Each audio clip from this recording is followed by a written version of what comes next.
राधे राधे। जय जय श्री राधे। राधा वल्लभ लाल की जय हो। पूज्य गुरुदेव महाराज की जय हो। आज के आनंद की जय हो। वृंदावन धाम की जय हो। श्री हरिवंश महाप्रभु की जय हो। बाके बिहारी लाल की जय हो। जय श्री राधे। बहुत बहुत स्वागत है आपका हमारे चैनल में, जहाँ पे हम वृंदावन के बाके बिहारी के चमत्कारों की कथाओं का श्रवण कर रहे हैं। तो आइए इसी श्रृंखला को आगे बढ़ाते हुए आज हम एक बहुत ही प्यारी कथा का श्रवण करते हैं, और उस कथा का शीर्षक है वृंदावन ना जाना। जय हो, जय हो। वृंदावन मत जाना। कौन नहीं जाना चाहता वृंदावन, सब जाना चाहते हैं, पर हमारा बाके बिहारी है ना, वो लूट लेता है। इसलिए बहुत सारे लोग कहते हैं वृंदावन ना जाना। आइए इस कथा का श्रवण करते हैं और समझते हैं कि कथा का शीर्षक क्यों रखा गया है वृंदावन नहीं जाना। अयोध्या में सरयू के तट पर आश्रम बनाकर राम सुखदास नाम के एक रामानंदी संत रहते थे। यूं तो उनके बहुत से शिष्य थे, किंतु उनका सबसे अधिक स्नेह था लखनदास पर। लखनदास सुंदर था, स्वस्थ था, सौम्य था और साधना करने वाला था। सुबह उठने से लेकर रात को सोने तक उसके जीवन का प्रत्येक क्षण व्यवस्थित था। इसमें गुरु सेवा के लिए भी समय था और ठाकुर सेवा के लिए भी। दया, करुणा, प्रेम, अहिंसा जैसे सात्विक भावों की झलक उसके प्रत्येक कार्य में मिलती थी। गुरु और इष्ट के प्रति उसके हृदय में अपार श्रद्धा थी। कुछ समय बीतने पर एक बार अयोध्या के कुछ महात्माओं ने 4 धाम की यात्रा का कार्यक्रम बनाया। इसकी भनक जब लखनदास के कानों पर पड़ी तो उसका मन भी भारत की यात्रा के लिए मचल उठा। उसने गुरुजी से विनम्र शब्दों में कहा, गुरुजी, महात्माओं की मंडली 4 धाम की यात्रा पर जा रही है। यदि आपकी अनुमति मिल जाए तो मैं भी चला जाऊं। गुरुजी की इच्छा तो नहीं थी कि लखनदास मेरी आंखों से ओझल हो। वे उसे निरंतर ही अपने पास देखना चाहते थे, किंतु फिर भी उनमें इतनी निष्ठुरता नहीं थी कि उसे ना करके उसके हृदय को चोट पहुंचाएं। वे बोले, अच्छी बात है, महात्माओं की मंडली जा रही है, तुम भी चले जाओ, पर एक बात का ध्यान रखना। वह क्या गुरुजी? गुरुजी ने समझाया, महात्मा लोगों का कोई ठिकाना नहीं है। उनकी ओर बहते पानी की एक ही हालत होती है, जिधर को रास्ता मिल गया उधर ही बह गए। पर तुम यात्रा करने के बाद सीधे आश्रम लौट आना। ठीक है गुरुजी। लखनदास ने हाँ कर दी। और एक बात का और वचन दो, गुरुजी ने आगे कहा। लखनदास प्रसन्नता से बोला, आपकी आज्ञा का पालन करने से मेरा रास्ता सुलभ होगा। आप निसंकोच कहें। देखो बेटा, सब जगह जाना, पर वृंदावन जाने की गलती मत कर बैठना। वहाँ बिल्कुल भी नहीं जाना। गुरुजी, आपने कहा है तो बिल्कुल नहीं जाऊंगा। महात्माओं की मंडली जाए तब भी नहीं जाना। गुरुजी, नहीं जाऊंगा। आपने एक बार कह दिया तो समझो मैंने मान लिया। लखनदास जब चलने लगा तो गुरुजी ने उसे रास्ते के खर्चे के लिए थोड़ा धन भी दिया। साथ ही यह कहा, जरूरत पड़ने पर और रुपए मनी ऑर्डर से मंगा लेना। महात्माओं की मंडली यात्रा पर थी। लखनदास उनके साथ था। भारतवर्ष कितना सुंदर है। इसके तीर्थों और धार्मिक स्थलों के रूप में प्रतिष्ठित नदी, पर्वत, वन उपवन, मंदिर, आश्रम कितने आकर्षक, पवित्र और हृदय को आध्यात्मिक प्रकाश से भर देने वाले हैं।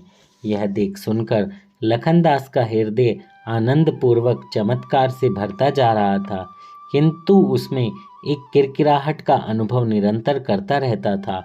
गुरुजी ने वृंदावन जाने का निषेध क्यों कर दिया है?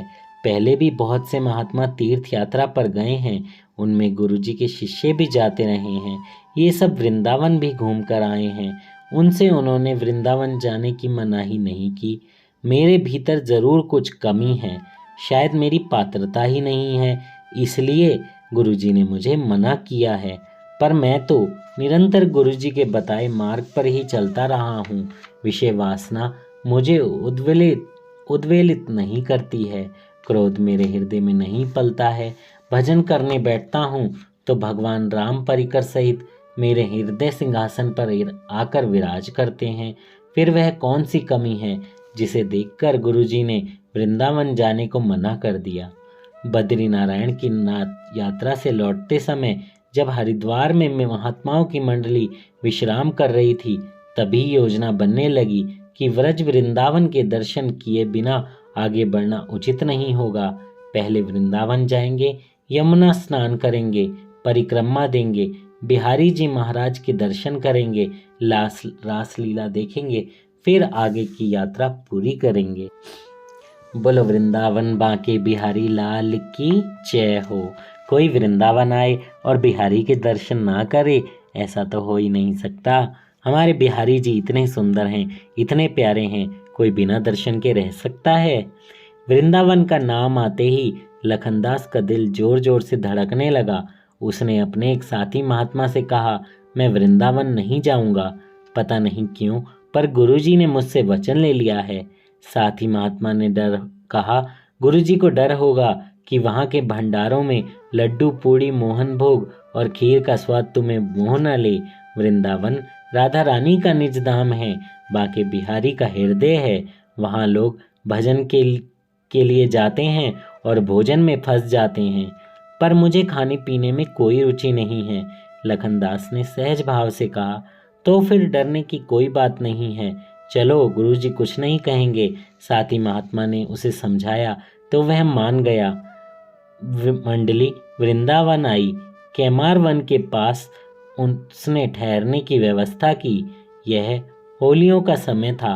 लखनदास ने देखा कि बसंत तो दुनिया में सब जगह ही आता है, किंतु यहाँ के उन्माद में कुछ ऐसी सुगंध है जो अन्यत्र उपलब्ध नहीं होती है। जय हो। वृंदावन की सुगंध कहाँ मिलेगी? कहीं नहीं। कितने ही वैकुंठ में घूमाओ, कितनी ही जगह पर घूमाओ, किसी स्वर्ग में घूमाओ, कहीं घूमाओ, लेकिन वृंदावन का अनुभव, वृंदावन की खुशबू, वृंदावन का अपार प्रेम कहीं नहीं मिल सकता। वो हर किसी के मुख से राधे राधे की ध्वनि, वो हर किसी के मुख से बांके बिहारी लाल की ध्वनि, वो राधा नाम का कीर्तन, वो मंदिरों के शंखनाद, वो कुंज गलियां, कहाँ मिलेगा ऐसा प्रेम। हर किसी के मुख से बिहारी जी की एक प्यारी मीठी सी आवाज़, अरे कहा कर रहा है। तो ऐसा वृंदावन का प्रेम किसको नहीं भाएगा। वृंदावन का प्रत्येक वृक्ष, यहाँ की प्रत्येक लता, यहाँ की कुंज निकुंजें, यहाँ की कटीली झाड़ियाँ उसके हृदय को अपनी ओर खींचने लगी थीं। वह जिधर देखता उधर ही सुध-बुध खोया सा देखता रह जाता। जहाँ जाता वहीं उसका मन रम जाने को हो जाता। रासलीला के मनोरम चित्र उसके हृदय में सजने लगे थे। यमुना रसधारा बनकर उसके प्राणों को सींचने लगी थी। पर जब उसने बांके बिहारी के दर्शन किए तो अपनी सुध बुद्धि खो बैठा। जय हो, जय हो, लूट लिया हमारे बिहारी ने। नीलमणि में आभा से अभिमंडित कमनीय कलेवर पर लाल केसर के रंग से तरबतर धवल वस्त्र, माथे पर विरल आभूषणों के बीच लाल गुलाल की टिकुली और कपोलों तथा चिबुक पर भी गुलाल का श्रृंगार और फेंट में भी लाल गुलाल, भीतर अनुराग का रंग और बाहर रंग गुलाल की लालिमा, और सबसे ऊपर दो नुकीले चमकेले नयन विशाल और मद भरे। जय हो, जय हो। तेरी अखियां हैं जादू भरी, बिहारी मैं तो कब से खड़ी। जय हो। इस अद्भुत शोभा को देखकर लखनदास की आंखें पलक झपकना भी भूल गईं। हृदय आनंद सिंधु में गोते लगाने लगा। तभी टेसों के पुष्पों का कुनकुना लाल रंग उसके ऊपर झरने लगा। साथ में लाल पीले हरे नीले गुलाबी गुलाल की वर्षा, रंग बिरंगे इंद्रधनुषी बादलों से जैसे प्रेम रस बरस रहा हो। और पास खड़े दर्शनार्थी जहां रंग गुलाल की मार से बचकर इधर उधर छिटक रहे थे, वहीं लखनदास मौन मुग्ध स्थिर खड़ा रहा। रंग गुलाल की वर्षा थमती तो वह आंखें खोलकर बांके बिहारी की रूप रस माधुरी को देखने लगता, और जब झड़ी लगती तो पलक गिरा लेता। जय हो, जय हो। कितने आनंदमय दर्शन होंगे, बस थोड़ा सा सोचकर ही देखिए। इस प्रकार लखनदास खड़ा रहा। दर्शनार्थी आते रहे, जाते रहे। उसकी मंडली के सब महात्मा केमार वन में अपने आवास में आ चुके थे। भोग के बाद शयन आरती भी हो गई। दर्शन बंद हो गए। धीरे धीरे मंदिर खाली होने लगा। जब 2-4 आदमी ही वहां रह गए तो एक व्यक्ति लखनदास के पास आया।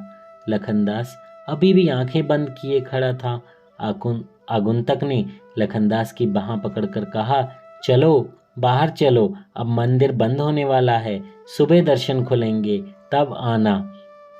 लखनदास में सोचने समझने की शक्ति नहीं रह गई थी। वह चुपचाप उसके साथ हो लिया। वह व्यक्ति लखनदास का हाथ पकड़कर उसे बिजली की जगमगाहट और शोरगुल के दायरे से निकालकर जंगल की ओर ले चला। कुछ देर जाने के बाद वह अपनी भजन कुटी पर पहुंच गया था। उसने द्वार खोलकर दीपक जलाया। एक छोटी सी लौ उठी और उससे प्रकाश के सीकर बरसने लगे।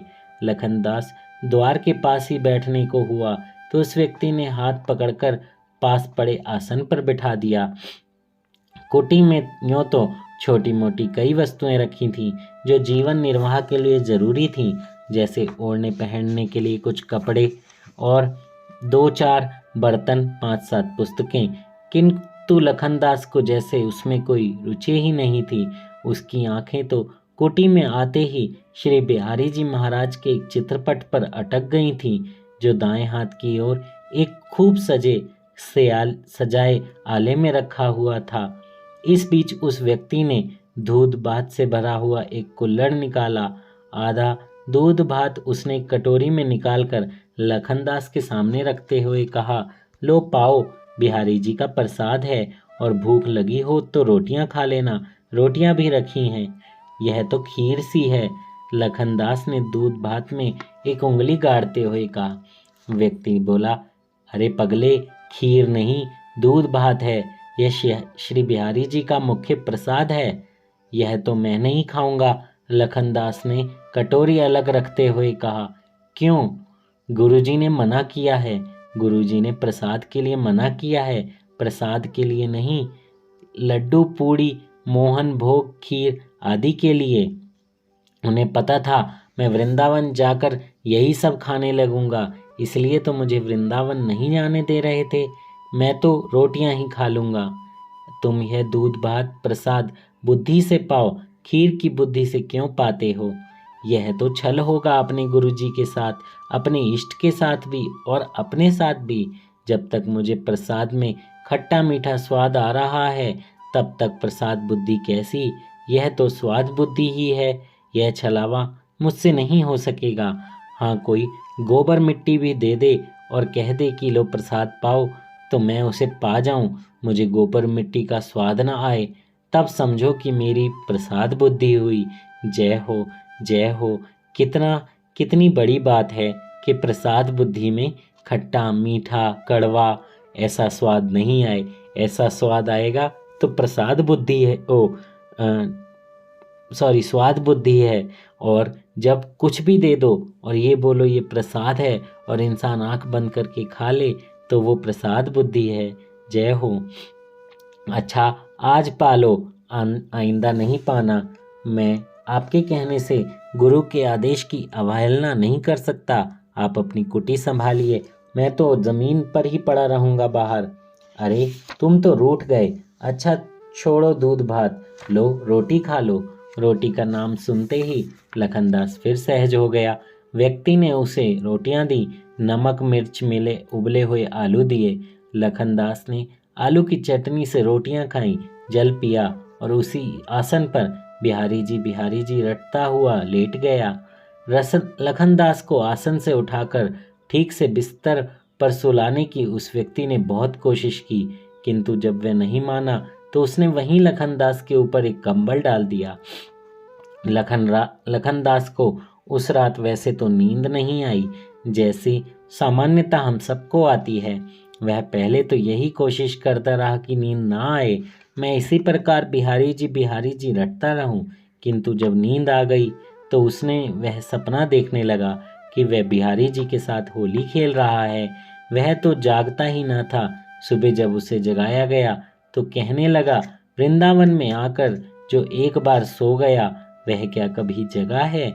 बिहारी जी के दर्शन करने नहीं चलोगे? उस आदमी ने लखनदास से पूछा। लखनदास बोले, चलो। शरीर से कंबल लपेटा हुआ था और ऐसे ही खड़े हो गए। अभी नहीं, अभी तो नहा धोकर तैयार हो जाओ, तब तक मैं कुटिया को झाड़ बुहार कर अपने बिहारी जी के लिए बाल भोग तैयार कर लूं, फिर दोनों चलेंगे।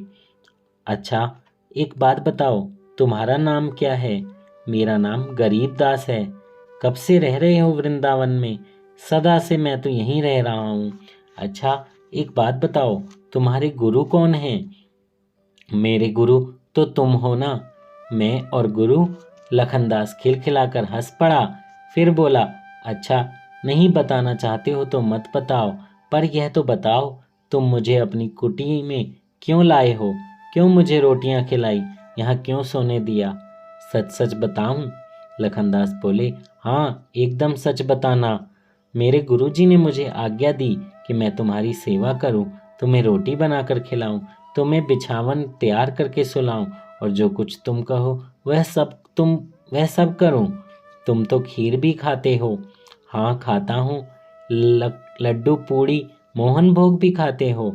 हाँ, मैं वो भी सब खाता हूँ।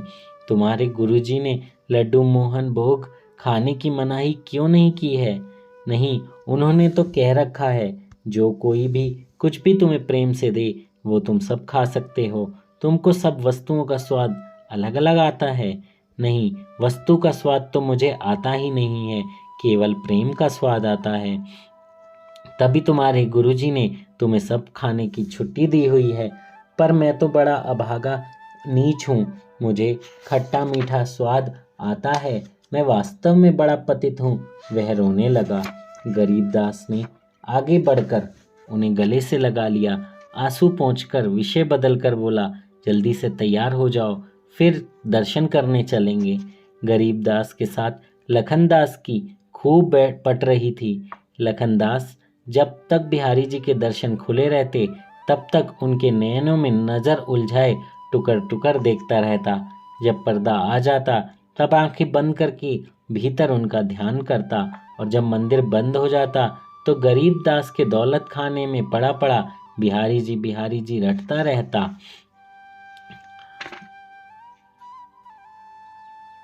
स्वप्न में भी बिहारी जी जगने पर भी श्री बिहारी जी, बाहर भी बिहारी जी, भीतर भी बिहारी जी।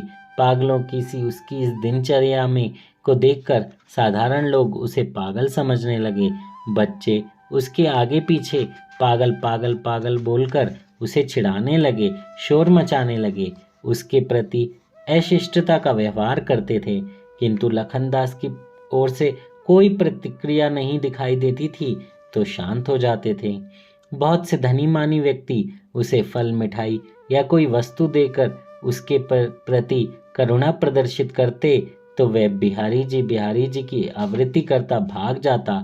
कोई कोई उसके पैरों की धूल लेना चाहता तो वह उल्टा उसके पैरों में लिपट कर श्री बिहारी जी का गीत गाने लगता। कोई उससे पूछता तो उसका एक ही उत्तर था, बिहारी जी, हाँ भी बिहारी जी, ना भी बिहारी जी, बस बिहारी जी ही बिहारी जी के सिवा और कुछ नहीं। जय हो ऐसे सिद्ध संत की, जय हो ऐसे सिद्ध भक्त की, जय हो जो हर सांस में भगवान का नाम ले। भगवान का नाम लेना बहुत मुश्किल होता है बहुत लोगों के लिए, लेकिन यहाँ तो हर चीज़ में अगर बिहारी जी हो जाएं तो कितनी आनंद की बात है। और जैसा यह पागल था वैसा ही पागल इसके लिए गरीबदास हो गया था। संसार में कोई धन के लिए पागल होता है, कोई ज्ञान के लिए, कोई भोग विलास, तो कोई सैर सपाटे के लिए, किंतु एक पागल के लिए पागल होने वाला गरीबदास ही था। गरीबदास लखनदास को नहलाता, कपड़े धोता, उसके बिस्तर लगाता, उसके लिए रोटियां बनाता, उसका प्रत्येक क्षण जैसे लखनदास की सेवा के लिए ही हो। किंतु लखनदास के लिए यह जरूरी नहीं था कि गरीबदास की सब प्रकार की सेवा स्वीकार कर ले। गरीबदास चाहता था कि दाल रोटी की कुछ स्वाद की बने। वह कभी कभार दाल में घी का छोंक लगा दिया करता था, कभी रोटियां घी से चुपड़ दिया करता था, कभी पकवान बना दिया करता था। किंतु जिस दिन वह ऐसा करता उस दिन लखनदास अनशन पर बैठता था। गरीबदास फिर खुशामद करते करते थक भले ही जाए, किंतु एक भी टुकड़ा मुंह में नहीं रखता था। इधर गरीबदास लगभग प्रतिदिन ही भंडारे में जाता था। लखनदास को रोटी खिलाने के बाद वह कहता, तुम पड़े पड़े बिहारी जी रटो, मेरा तो अमुक स्थान पर निमंत्रण है, मैं तो पंगत में जा रहा हूँ। इस प्रकार बहुत समय बीत जाने पर यूं सरलता से बहती लखनदास की जिंदगी में एक नया मोड़ आया। जब रात को बिहारी जी के दर्शनों के बाद मंदिर से बाहर निकला तो उसने देखा उसके गुरुजी सामने खड़े हैं। गरम दूध का घूंट निगलने का ना उगलने का। लखनदास कुछ पल किंग कर्तव्य विमूढ़ सा खड़ा रहा, फिर उसकी व्यवहार बुद्धि जगी। वह गुरुजी के चरणों में लिपट कर रोने लगा। गुरुजी जो अब तक इतना ही निर्णय कर पाए थे कि इस व्यक्ति को पहले कहीं देखा है, अब उसे पूर्ण रूप से पहचान गए। उन्होंने अबोध बालक की तरह हिलकियों से रोते हुए लखनदास को उठाकर गले से लगा लिया, प्यार से कहा, बेटा, मैंने इसलिए वृंदावन आने को मना किया था। पहली बात तो यहाँ तक कोई पहुँच नहीं पाता, दूसरी बात जो यहाँ तक पहुँच जाता है वह फिर और किसी काम का नहीं रहता। जो होना था सो हो गया, पर यह बताओ तुम रह कहाँ रहे हो? गुरुजी की उस उदारता से लखनदास का हृदय गदगद हो गया। उसने गरीबदास का परिचय दिया, उसकी सेवा और सहयोग की भूरी भूरी प्रशंसा की और वह गुरुजी को लेकर उधर ही चल दिया जिधर उसकी कुटिया थी। किंतु वहां जाकर देखा तो आश्चर्य का ठिकाना नहीं था। वहां ना कोई कुटी थी, ना ही कोई गरीबदास। हाँ, एक पीपल का विशाल वृक्ष जरूर खड़ा था। उसकी विरल शाखाओं से छनकर आती हुई शुभ्र चांदनी इस गुरु शिष्यों का अभिषेक कर रही थी। आप जानते हैं वो गरीबदास कौन थे? वो गरीबदास थे हमारे बांके बिहारी जी। जय हो, बोलो बांके बिहारी लाल की जय। अपने प्यारे से भक्त, जिस भक्त ने अपनी हर सांस बिहारी जी को दे दी हो, उसे बिहारी जी अपने वृंदावन में अकेला कैसे छोड़ सकते हैं? वो तो उसको भी नहीं छोड़ते जो बिहारी जी को गाली दे दे, लेकिन ये तो बिहारी जी की रटन लगाए हुए था और ऐसे भी वृंदावन में आकर बसा कि फिर वृंदावन से जा ही नहीं सका। इसलिए उसके गुरुदेव ने कहा था वृंदावन ना जाना, क्योंकि वृंदावन जाओगे तो वो बिहारी तुम्हें लूट लेगा, तुम्हें परेशान कर देगा, तुम्हारा सब कुछ छीन लेगा, लेकिन बदले में क्या दे देगा? बदले में वो अपने आप को तुम्हें सौंप देगा और फिर आप हर किसी के तो नहीं हो सकते, पर बिहारी जी के ज़रूर हो जाओगे। जय श्री राधे। श्री हरिवंश कितना दिव्य चरित्र है, कितनी पावन कथा है लखनदास जी की। और आप भी जब भी वृंदावन जाएं, बांके बिहारी के दर्शन करें, उस समय अपने सारे मन को भूल जाइए, सारी इंद्रियों को भूल जाइए, सारे कामों को भूल जाइए, बस एक टक उस बिहारी जी को निहारते रहिए। उनकी छटा के, उनकी लटों के, उनके श्रृंगार के, उनके प्रेम के दर्शन कीजिए। बिहारी जी आपको भी अपने पास ही बसा लेंगे। जय श्री राधे। श्री हरिवंश राधा वल्लभ लाल की जय हो। सभी संतों हरिभक्तों की जय हो। बांके बिहारी लाल की जय हो। जय श्री राधे। जय श्री हरिवंश।